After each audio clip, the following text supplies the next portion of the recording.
la URL. Acá está. Vamos a hacer, no he logrado que lo arreglen, el campus. Con lo cual, les voy a pasar una URL.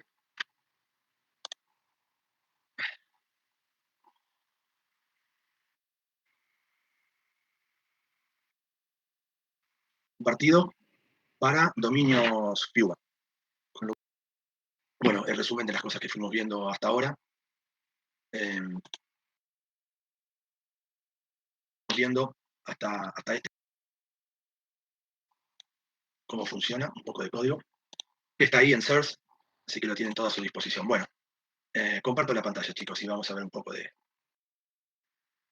algo muy simple, pero para que empecemos a... Esto era solamente para que nos pongamos en órbita. Es NumPy, bueno, es una librería en Python para el manejo de matemático. ¿En qué nos afecta o en qué nos interesa con respecto a lo que estamos viendo en este momento? Bueno, una de las características que tiene es el manejo de vectores y de matrices, que lo podemos tener, lo podemos entender como una tabla, ¿no? La primera parte solamente para que aprendan a utilizar las cosas más elementales de NumPy, para que lo puedan ver las cosas que se hacen generalmente. Ven que podemos armar cualquier tipo de matrices. Bueno, ahí tenemos números random, el logaritmo de esos números, el exponente, la raíz cuadrada, bueno, algunas cosas mínimas para que ustedes se sientan, medianamente entiendan lo que es la librería NumPy y que entiendan qué es lo que se puede hacer y no. Pero lo importante acá es Pandas. ¿Qué es Pandas? Bueno, lo que habíamos visto, muchos de ustedes ya lo deben haber trabajado. Pandas es una librería en Python que su objetivo es trabajar con datos tabulares, tablas, que puede tomar datos de distintos sources, de distintas fuentes, con distintos formatos, los lleva a un formato estándar. Van a ver mucho DF, que no es el Distrito Federal de la Ciudad de México, sino que es DataFrame, y acá lo tenemos, un conjunto de una tabla. Nosotros tenemos el encabezado, una manera estándar de ver las tablas para poder trabajar con ella. Y después, bueno, distintos comandos, el head, el tail, que nos permite a nosotros trabajar con esto. Bueno, algunas cuestiones como el describe, que nos dice que me describa los campos numéricos, los tipos con los cuales estamos trabajando, que me muestra algunos valores en alguna tabla, algunas cuestiones básicas, las correlaciones. Acá por eso ven la diagonal principal de la matriz, está en 1 porque es esta con sí misma. Acá tenemos una forma rápida de ver una correlación. Algunos valores medios, algunas acciones que se pueden ir haciendo con el NumPy. La traspuesta, dar la vuelta a la matriz. En algunos casos es muy interesante hacerlo. Una lectura parcial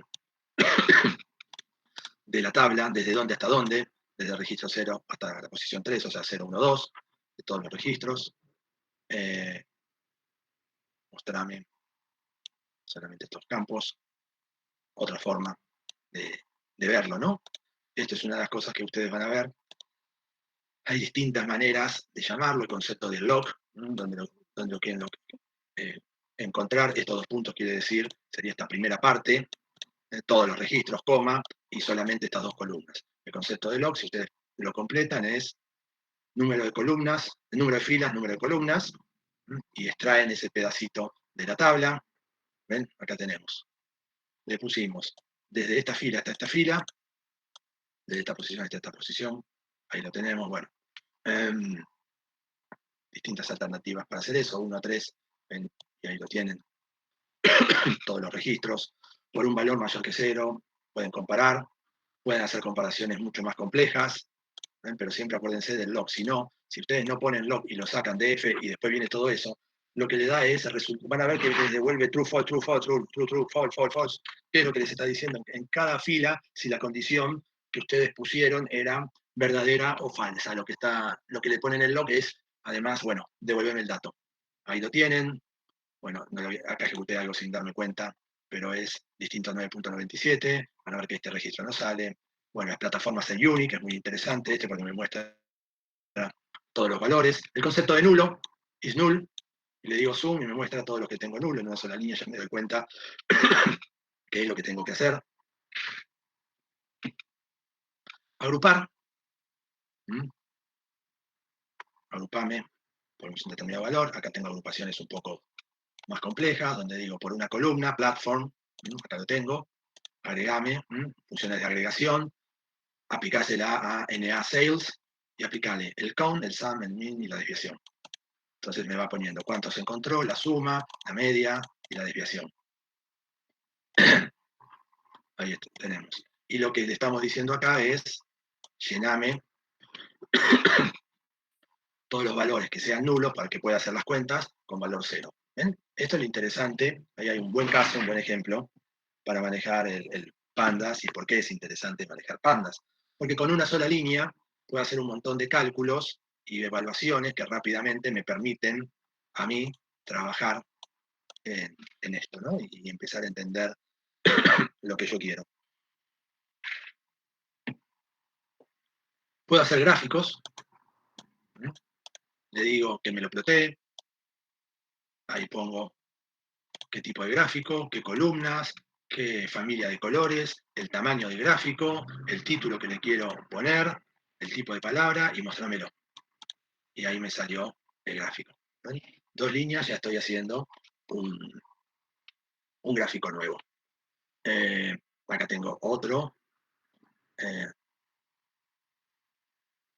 Varios tipos de gráficos con los cuales puedo trabajar.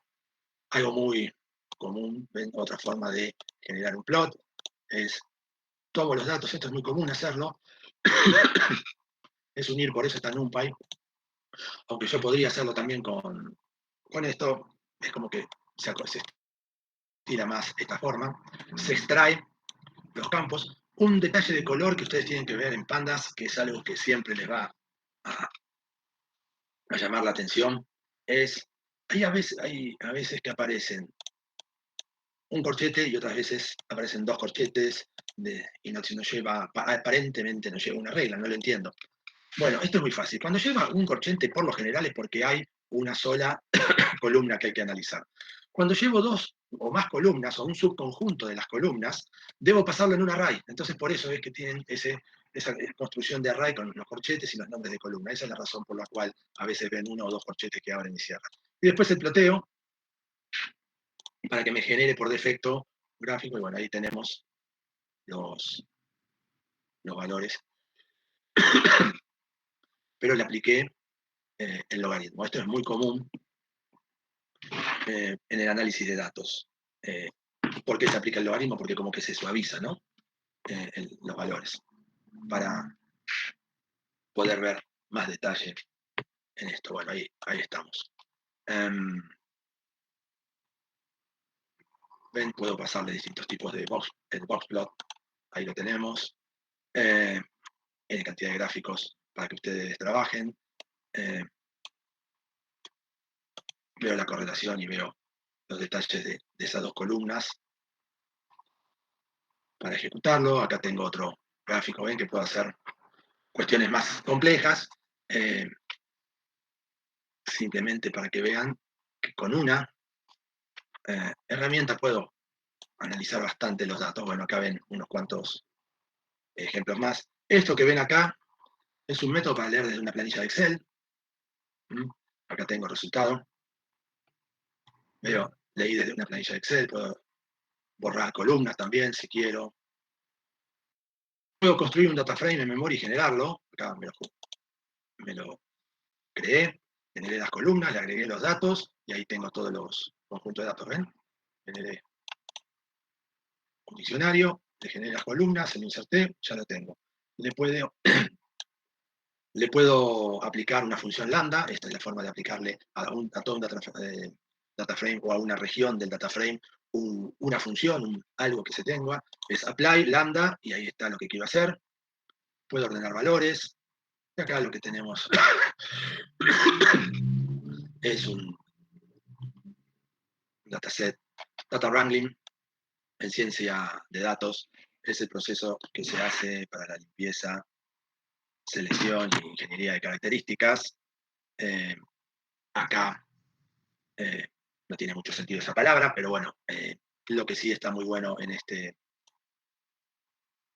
estructura es que tenemos un montón de comandos que uno debería entender que si los maneja,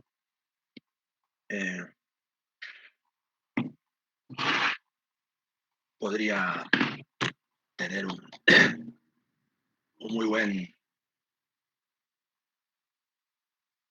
conocimiento de pandas, ¿no? Nada más que eso.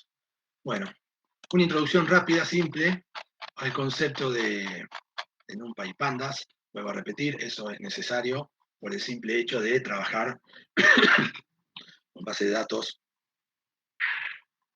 que no tienen, muchas veces tenemos que trabajar con archivos CSV, con planillas de Excel, e importarlo a una librería de Python para poderlos manipular más tranquilamente, y eso es la librería pandas. ¿Mm? No siempre van a tener la facilidad de trabajar esto con una base de datos del sentido estándar como conocemos. Entonces, tenemos que hacer estos giros para poder trabajar. Bueno, ya estamos con esto. ¿Qué más? Vamos a refrescar algunos conceptos que son estándares. Acá tenemos SQL Alchemy. ¿Por qué trabajamos con SQL Alchemy? Es una base de datos local, con lo cual ya tenemos de por sí una ventaja. Podemos trabajar conectándonos a varias bases de datos. La librería SQL Alchemy me permite conectar a muchas bases de datos, puedo trabajar esto y conectarme a un Oracle si quiero, pero también me permite generar, si yo importo el DB, me permite generar una base de datos local, sin necesidad de tener nada instalado, me genera un archivo y yo lo puedo ir administrando desde ese lugar. Hay visores, SQL Alchemy View, o alguno que les guste, son open source, es una pequeña aplicación que les permite consultar eso, no hay ningún inconveniente en que lo utilicen, es más, es recomendable que lo hagan. Pero bueno, lo bueno de esto es que uno puede trabajar con estas bases de datos y no va a tener mayor inconveniente en su uso. Concepto es, bueno, cuando decimos connect, acá me estoy de la subcarpeta DB, el nombre de la base de datos que me voy a conectar, la extensión es SQLite, y como le dije de qué tipo, lo reconozco acá. Me conecté y obtuve la metadata de los datos, que son la estructura de la tabla, ahí está, y puedo tomar una tabla, acá, y tenerla, puedo hacer alguna consulta, me devuelve la estructura,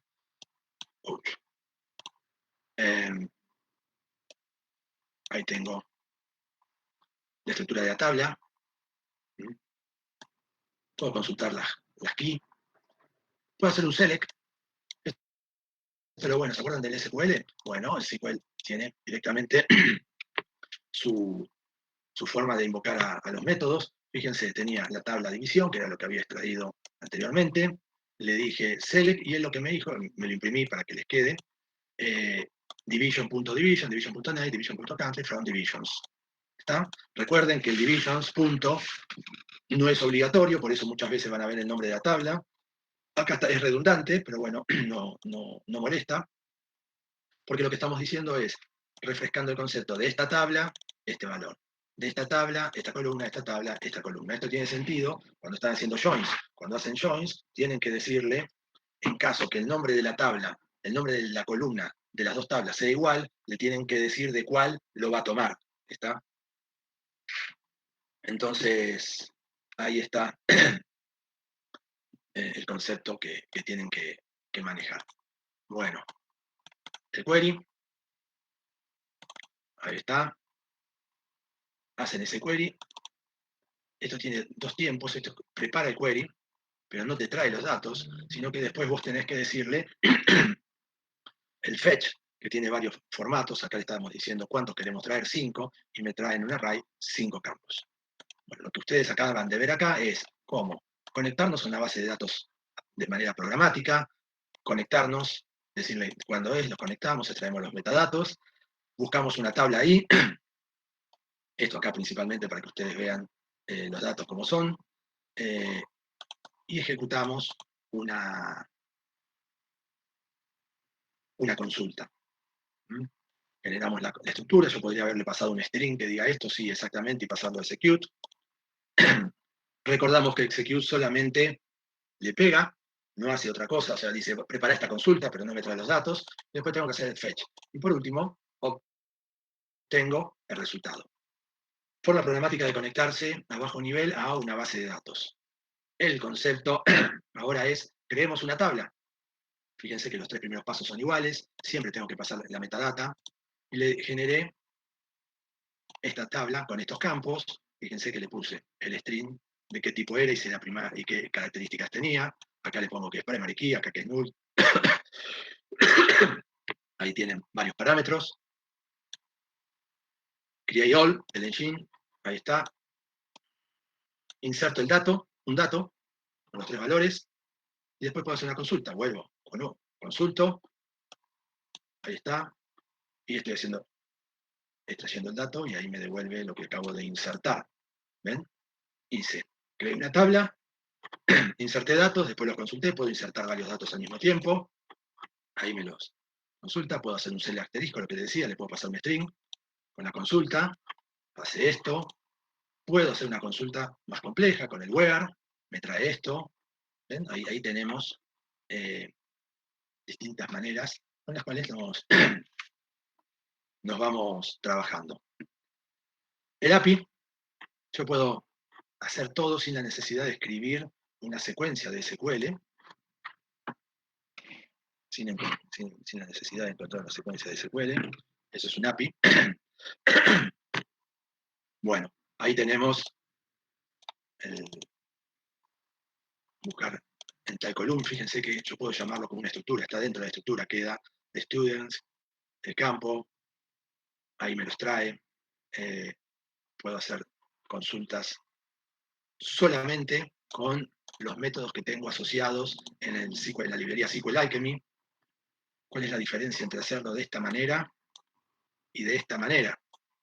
Bueno, la diferencia consta de que trabajar de esta manera se supone tiene 2 ventajas. La primera ventaja, que está completamente optimizada para acceder a esa base de datos, número 1. Y número 2, que no es menor el dato, tiene el concepto de que si yo cambio, ven acá, arriba SQLite, y le pongo MySQL, Oracle, que me estoy conectando a otra base de datos, que no es esta, lo que me sucede es que yo no estoy obligado a verificar estas consultas. ¿Se acuerdan que habíamos dicho que el SQL tenía distintos... era el SQL ANSI 92 y dialectos, que había dialectos para Oracle, había dialectos para SQL Server, que el de Oracle se llamaba PL-SQL, que el de SQL Server de Microsoft se llamaba SQL Transact SQL. Eso que les estoy diciendo es la cuestión por la cual ustedes tienen que tener algún resguardo al momento de escribir este tipo de sentencias que están escritas así, porque se tienen que asegurar que la sentencia sea estándar para cualquier consulta de cualquier base de datos, asumiendo que el día de mañana pueden cambiar esa estructura de consultas. Es un gran dolor de cabeza realmente trabajarlo así, y no así. Me ha pasado que he tenido que hacer, o lo he hecho yo directamente, o he tenido que seguir códigos de otros que quedaban así. Muchas veces lo hace uno, lo hace de esta manera por una cuestión de necesidad y rapidez y no tener que llevarlo a esto. Esto que tenemos acá, tenés que ajustarlo de un tipo de base de datos a otra para que funcione. Puede ser un inconveniente, ¿no? Entonces, uno debería dedicarle el tiempo para trabajar de esta manera, pero bueno, tampoco es tan intuitivo la forma en que se trabaja. Fíjense que está AND, ¿ven? Ponen esto, el método AND, y les tienen que pasar estos dos parámetros, diciendo este y este, pueden tener n cantidad de parámetros, este AND. Es, es poco intuitivo, ¿no? Pero bueno, se puede trabajar. Simplemente es que hay que dedicarle un poco más de tiempo. Bueno, ahí está. Y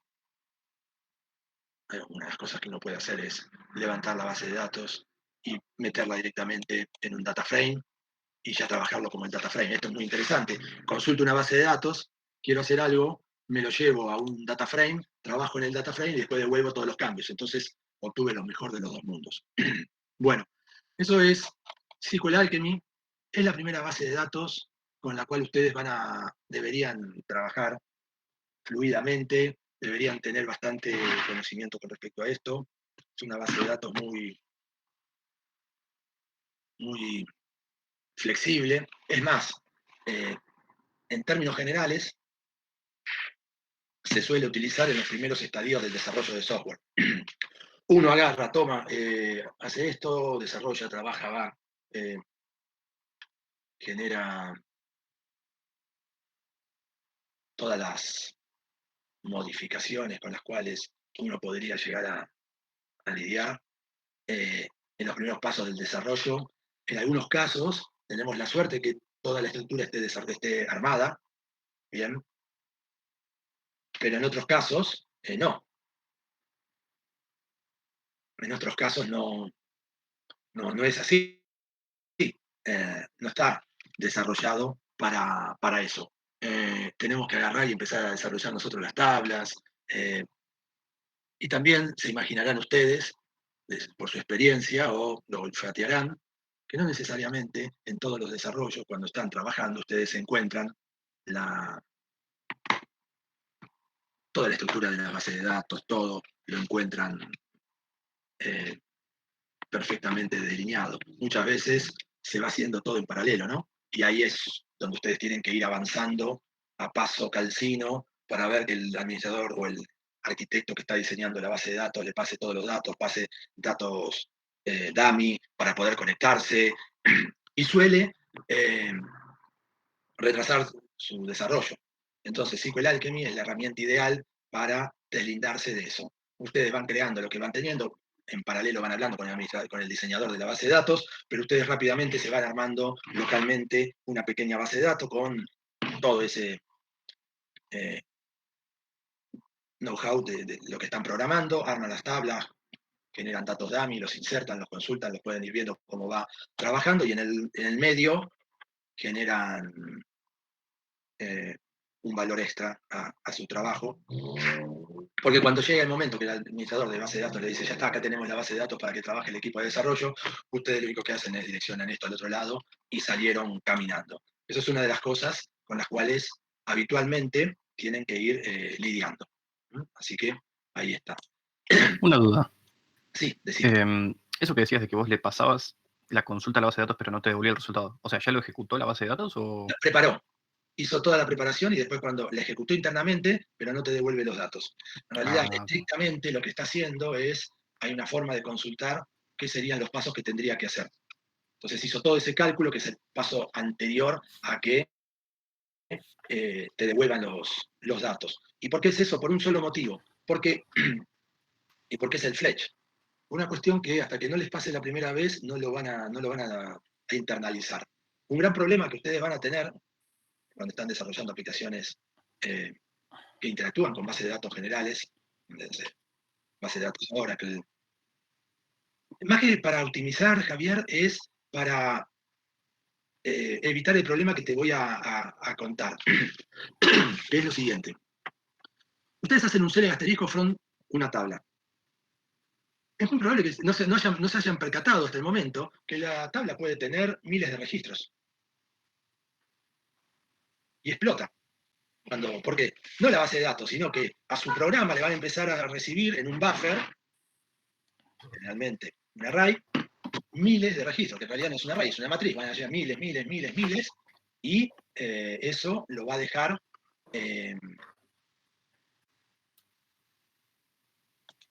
totalmente agotada la memoria y los recursos del lado del servidor de la aplicación. Entonces, por lo general, ese fetch many lo que hace es le va trayendo un conjunto de registros simplemente. 10, 20, 30, y no cientos de miles de registros. Porque es muy común que cuando empiezan a trabajar tienen pocos registros, no hay ningún problema, pero con el tiempo eso es una complicación. Y acá está el gancho. Ir trayendo por partes te salva, Javier, de ese potencial problema.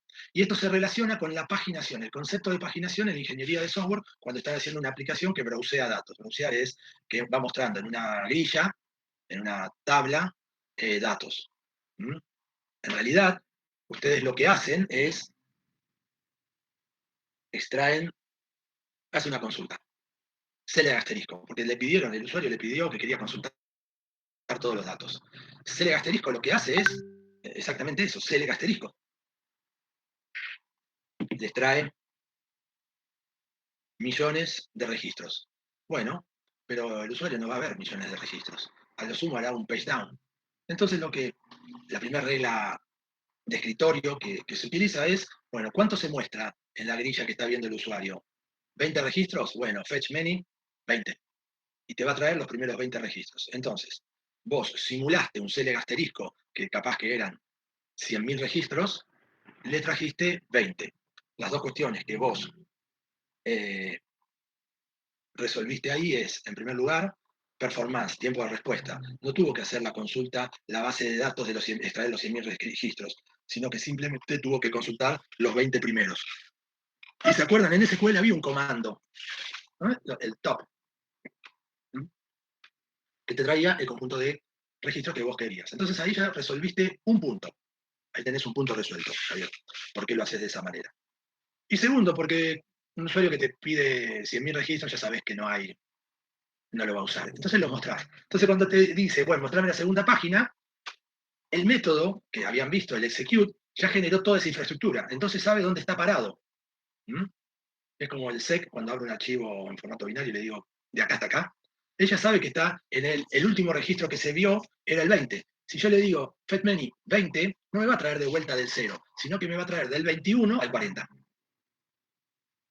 Y así sucesivamente. Dependiendo de la versión de la tabla, ustedes van a poder traerse para adelante, para atrás, los registros. Ahí siempre hay un gris. Cuando están browseando van a tener que llevar algunas marcas para saber dónde están parados, pero eso se resuelve simplemente con un pequeño array que va a tener dos posiciones del primero y el último registro que está mostrando para saber si les dan un page down o un page up, qué es lo que le tienen que consultar a la base de datos, pero eso es una de las formas, eso es por el cual es como un estándar que vos el execute no te ejecuta, sino que te hace el cálculo de la consulta, la estrategia de extracción de datos, hace un cálculo estimado de la cantidad de registros de los cuales va a extraer, pero no lo hace. Y recién cuando le decís ejecutar, fetch, hacelo, ahí te trae el parámetro que vos querés. Que podés ejecutar de a uno, next, podés ejecutar many, el rango que vos querés, o fetch sin nada y te trae todo. También lo podés hacer, pero bueno, ahí tenés los pros y los contras con los cuales vos te vas trabajando. Esa es quizás la parte con la cual ustedes se van a tener que enfrentar, y sería lo más interesante de todo, que lo hagan cuanto antes, hacer un pequeño ejemplo de paginación y vean las librerías que están utilizando de acceso a base de datos. Es muy importante cómo es eso de la paginación para ver el fetch que hace, qué parámetros le tienen que pasar, cómo se los tienen que pasar, si algunas permiten que le pasen valores negativos. Si le pasa un valor negativo, quiere decir que desde donde estaban parados para atrás, así hacen el page up. Otras no, bueno, tienen que ver un poco toda esa documentación que es propia de cada una de las librerías para que tengan un manejo de las bases de datos. Entonces, resumiendo, a nivel profesional, a nivel de la industria, lo que se hace día a día, por un lado ustedes tendrían que tener el concepto de SQL Server, disculpen, de SQL, no Server, del manejo de SQL, por un lado. Eso es una condición sine qua non para los trabajos estándares, ¿no? Programador que nos piden y vamos y trabajamos. Salvo raras excepciones, nosotros vamos a tener que trabajar con estos consultas de SQL. Dentro de la consulta de SQL lo que teníamos que entender era, básicamente, si yo entendía bien los joins, por añadidura ya entendía todo lo necesario para trabajar y tener una cierta experticia en el SQL en general. Condición 1. Ya lo tengo resuelto. Condición 2. Necesito conocer una librería programática. ¿Qué quiere decir una librería programática? Una librería programática lo que quiere decir es, tengo que conocer alguna librería para acceder a conectarme a las bases de datos. Yo les mostré SQL Alchemy, es la genérica, para bases de datos relacionales. Sería la que yo les recomiendo, con la cual tienen que entrar a trabajar. ¿Por qué? Porque en el fondo ustedes no saben de antemano cuál es la base de datos con la cual ustedes se van a conectar y en el trabajo que van a caer y con qué librería. Hay decenas. Hay algunos que trabajan con la librería provista por el motor de base de datos, otras librerías. Imagínense que son 50 años de trabajo sobre esto, con lo cual librerías hay a patadas. ¿Por qué les digo que aprendan SQL Alchemy? Porque después es como todo. Es como un lenguaje de programación. Ustedes ya aprendieron Java, aprendieron C, entiendo que vieron ya también Assembler, algo. Entiendo que vieron JavaScript, HTML, algo de cascada de estilos. Por otro lado, vieron Python, Rush. Si a ustedes les dan un nuevo lenguaje de programación, es como que les va a ser mucho más fácil. ¿Por qué? Porque no importa la sintaxis. Lo que uno se consulta, primeramente, es dentro de qué paradigma de lenguaje de programación se enrola este nuevo lenguaje. Objetos, bárbaro, ya está. Se switchean para entender, para las cosas que tendrían que tener un lenguaje que se enrola dentro del paradigma de objetos. Lo mismo si es procedural, si es funcional, el que corresponda. Ya tienen, y después lo único que van a ver al lenguaje de programación es la sintaxis. Pero saben, tengo que declarar, tengo la clase, tengo que crear el objeto, invoco los métodos, bueno, ahí tengo la herencia, bueno, ¿qué hago? Ustedes ya conocen, tienen asociados un montón de valores que les permiten a ustedes trabajar de una manera medianamente ordenada. Bueno, las librerías son exactamente lo mismo. Aprendiste SQL Alchemy, cualquier librería de acceso a base de datos, los pasos que hay que hacer son los mismos. Primero te tenés que conectar, después te tendrás que, en la conexión, con mayor o menor grado de sofisticación, pero es conexión. En algunos tendrás que ponerle, como SQL Alchemy, solamente decirle dónde está el archivo y nada más, o la IP. En otros casos tendrás que pasarle usuario y password, en otros casos tendrás que mandarle un token, pero el concepto de conexión ya saben que lo tienen que hacer. Ya está. Ninguno de ustedes a esta altura duda de que se tienen que conectar de alguna forma. Después tenemos que seleccionar la base y la tabla, listo, también lo saben. Tendrán que preguntarle a la otra librería cómo lo hago. En el sentido de cómo lo hago es qué método utilizo. Después consulto los datos, pero fíjense que todos los pasos los voy haciendo de la misma manera. Como último paso tienen que recordar que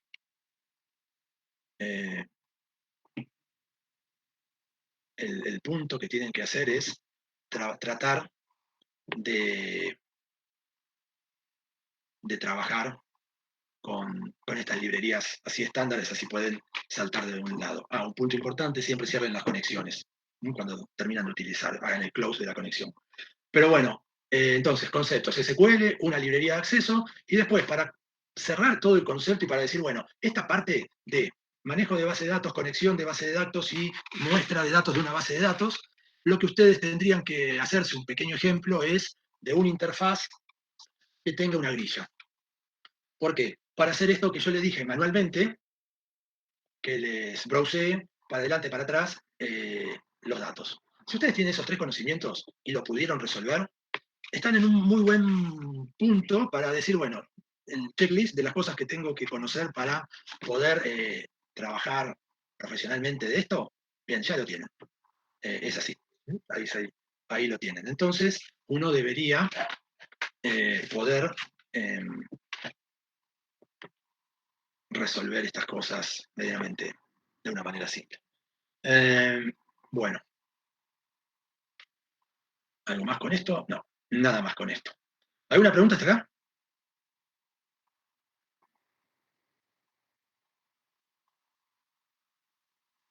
Gracias, Fede. Bueno, nos tomamos 10 minutitos, ensillamos el mate y continuamos la clase. chicos, continuamos.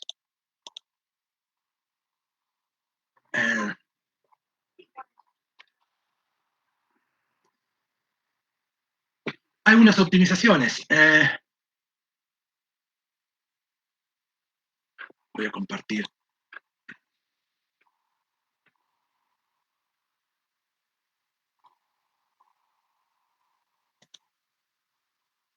Algunas librerías que nos van a permitir mejorar en el acceso cuando tenemos que trabajar con datos de manera general. Comparto mi pantalla. ¿Se acuerdan que habíamos visto pandas? Con pandas lo que habíamos logrado era tener una tabla o trabajar con una tabla en memoria a un estilo muy parecido de lo que podríamos decir que es una planilla de Excel, ¿no? Para hacer un paralelismo. Hay otras librerías que nos permiten trabajar con eso. En este caso es Arrows. Apache Arrows es una librería que nos va a permitir trabajar eso.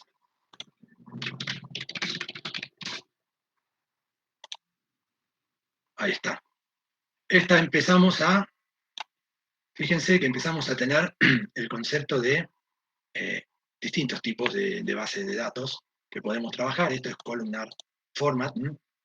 Para nosotros, en el ejemplo que estamos viendo, es una manera simple de ver estos cambios en la performance de la base de datos, pero lo bueno es que lo trabajamos de la misma manera, lo que estábamos haciendo con pandas, y no tenemos mayor inconveniente para resolver estos problemas. Entonces, es bueno que conozcamos estas familias de bases de datos. Entonces,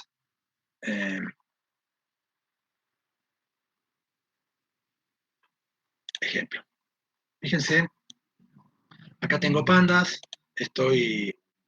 acá nada más generé el tiempo de escritura y de lectura. Acá estoy tomando la lectura, acá estoy tomando la escritura, generé 5 columnas y le puse literalmente 100.000 registros. 100.000 no, le puse 1.000.000 de registros, una base de datos con la cual habitualmente se pueden llegar a topar. Solamente acá armé el data frame en memoria, cantidad de columnas, cantidad de filas, un random, y después lo pasé a mi data frame en memoria. En este primer paso generé un pandas y generé un archivo con esos 100.000, con ese millón de registros. Y después acá los leí. Y después hice exactamente lo mismo. Grabé con Arrow y leí con Arrow.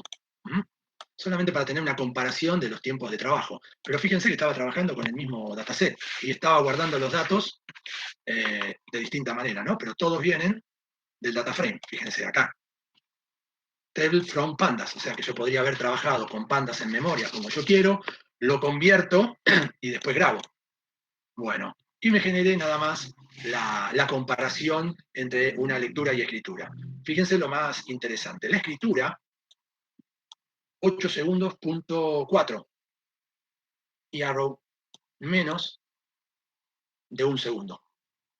Las lecturas, también un poco, pero no se ve acá tan dañada la performance.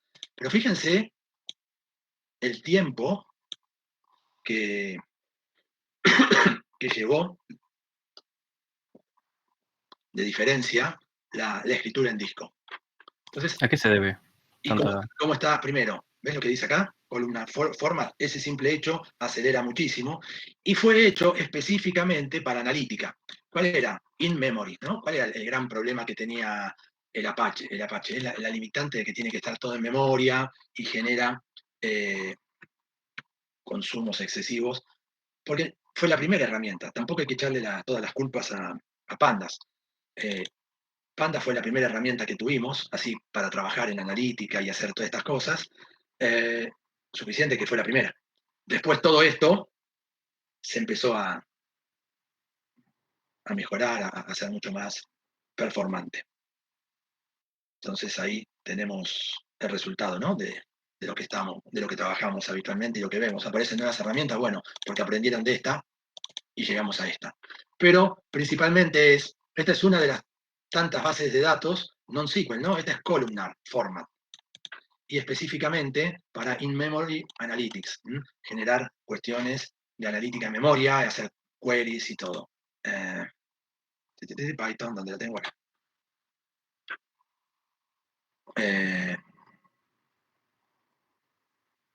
Es un motor para entenderlos, para que le presten atención. Sí, indudablemente. Genera lo que se llama formatos en columna, o sea, lo que habíamos visto de los tipos de datos, que no era que teníamos los registros como lo podríamos imaginar, filas por columnas y vemos todas columnas, sino que los va armando en columnas más largas para precisamente optimizar el acceso. Bien, esto es algo que en base de datos lo tienen que saber, número uno, y número dos, lo deben saber si van a trabajar en el área de analítica o de ciencia de datos.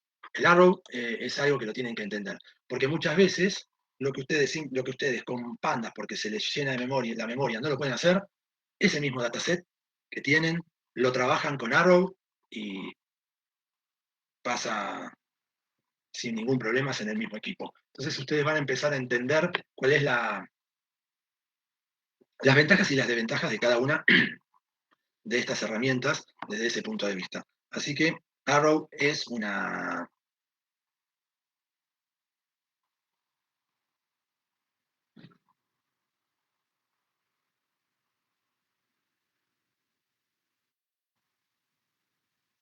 Entonces, uno debe siempre estar viendo estas cosas, viendo estos detalles, entendiendo de qué se trata, cómo se maneja la performance con distintos conjuntos de datos. Así que lo van a poder observar y trabajar de manera bastante apropiada. Bueno, Arrows, Lance. Otro modelo de Columnar Data Format para Machine Learning. Fíjense que después ustedes tendrán que ver, o sea, Apache, Arrow y Lance es exactamente lo mismo. Lo que hacen son bases de datos en memoria que pueden trabajar a su vez con PyArrow, con Pandas, con DBDAC, con RAI, distintas estructuras de datos y no tendrán que elegir lo que a ustedes les importe, ¿no? Lo que les parezca más. Acá tiene el archivo Parquet, que es un archivo, acá van a empezar a ver distintos tipos de formatos de archivo. En este que habíamos visto era todo un CSV, lo dejábamos como CSV, podríamos hacerlo con Lance, lo mismo, pero también lo podemos grabar con distintos formatos de archivo. En este caso, el Parquet es un formato interno de archivo que tiene más información y tiene un índice interno para buscar la información de manera mucho más rápida y es bastante utilizado en la ciencia de datos. Entonces son distintos formatos de archivo, ustedes tienen que saber que cuentan con esa librería, con esa forma de trabajo. Bueno, acá lo mismo, generé un dataset, generé con Arrow, lo pasé a la tabla y grabé mi formato Parquet. Ahí tenemos el URI donde lo voy a guardar, ahí tengo todos los datos. Por otro lado, levanto ahí mi archivo, lo hago con Lance, tengo mi dataset y genero el pandas. Y ahí tengo lo mismo. Entonces, yo puedo, si tomaríamos el tiempo, esto era mucho más rápido que hacer una lectura de pandas. Entonces, una de las formas en las cuales uno se podría que uno podría trabajar con esto es esa. Trabajamos con distintos formatos de archivos según nuestra conveniencia y después lo terminamos levantando a un pandas. Y ese pandas que terminamos levantando es lo que trabajamos. Y eso después, ahí ya tenemos un debug new query. Bueno, ahí obtenemos el resultado, después vamos a ver un ejemplo completo de esto, ¿no? Pero la primera parte es lo importante. ¿Qué estamos haciendo? En vez de guardarlo ya en un archivo plano que tiene sus limitaciones, la gran ventaja que tiene trabajarlo con un CSV, que es un archivo, podríamos decir, sin formato, tiene formato, pero lo puedo levantar con un notebook y ver el contenido del archivo sin más herramientas que esa. Eso es una gran ventaja. Otra gran ventaja que es, al ser todo CSV, pasa cualquier herramienta de escaneo, porque es texto, y a medida que lo vamos sofisticando esto, perdemos esas ventajas, pero ganamos otras. Por ejemplo, guardar con formatos como Parquet los datos, que el nombre le suena a Parquet como los pisos, si alguno lo relaciona, que están todos encastrados. Bueno, porque el concepto viene del mismo lugar. El concepto viene que el archivo que está toda la información y está armado de una manera tal que su acceso sea mucho más rápido. Entonces, por eso el nombre de Parquet Format. Entonces, ahí es lo que ustedes deben tener medianamente entendido. Hay muchos formatos, hay formatos LAS, hay un montón de tipos de datos con los cuales ustedes van a tener que lidiar. Les damos esto solamente, bien, sería imposible ver todos, pero el concepto que ustedes se tienen que llevar de esto y lo que tendrían que entender rápidamente es, en primer lugar, siempre cuestionense si hay alguna manera mejor de guardar los datos. Número uno. Número uno, es el primer concepto con el cual ustedes tienen que lidiar. Número dos, tienen que entender que los formatos de archivo intermedio con los cuales ustedes van a trabajar muchas veces son según su entendimiento. Entonces, si conocen más de los tipos de formatos de archivos con los cuales pueden trabajar, y en consecuencia las librerías van a mejorar mucho la performance de las aplicaciones. Simplemente decirle que es a un mismo archivo que van a estar trabajando, estamos trabajando con pandas. Nada más que eso. Estoy trabajando con pandas, puedo hacer todo y después lo bajo o lo leo y lo convierto a pandas en memoria, o lo bajo y lo convierto a Parquet, a lo que sea, y me va a dar un buen resultado. Este pequeño devenir de entender lo que es estos formatos de columna, las distintas librerías, cómo interactuar con él, les va a hacer una diferencia significativa. Fíjense que muchos ya empiezan a trabajar, agregan Rust, y hace 17 horas que se fue modificando esto. ¿Qué quiero decir? Hoy por hoy, esto va hacia una combinación de herramientas. ¿Qué es una combinación de herramientas? Cada vez más van a tener que entender que lo que ustedes estén haciendo a nivel de programación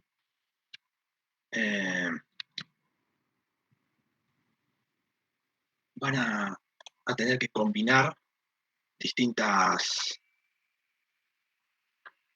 lenguajes de programación, integrarlos en un montón de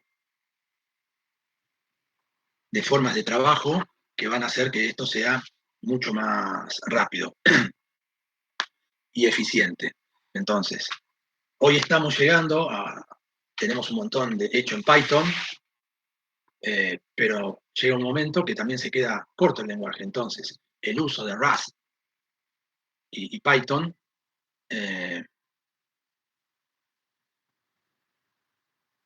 interactuando en un mismo programa, llamando a librerías de Rust, creadas por nosotros para hacer determinados tipos de trabajo,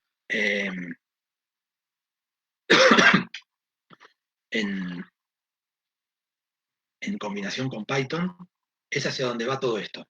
Pero por otro lado, también tienen que entender que es la combinación de trabajar con N distintos tipos de formatos de archivo.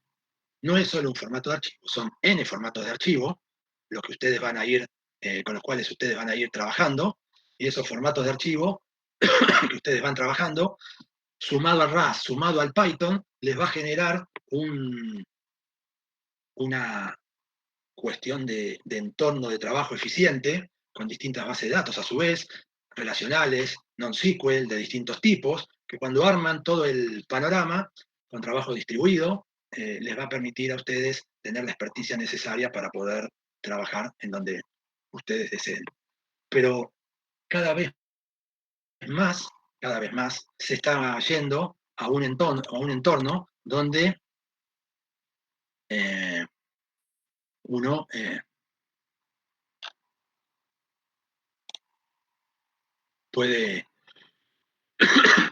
debe combinar varias tecnologías para hacer una simple aplicación.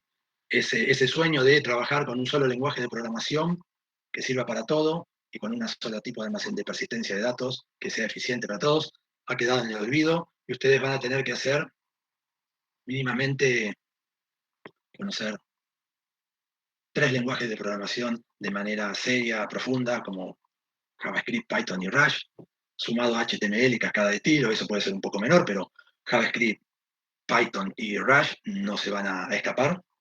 De base de datos tendrán que conocer por igual bases de datos relacionales como no relacionales y distintos formatos de archivo intermedios con los cuales puedan trabajar y optimizar todo su trabajo.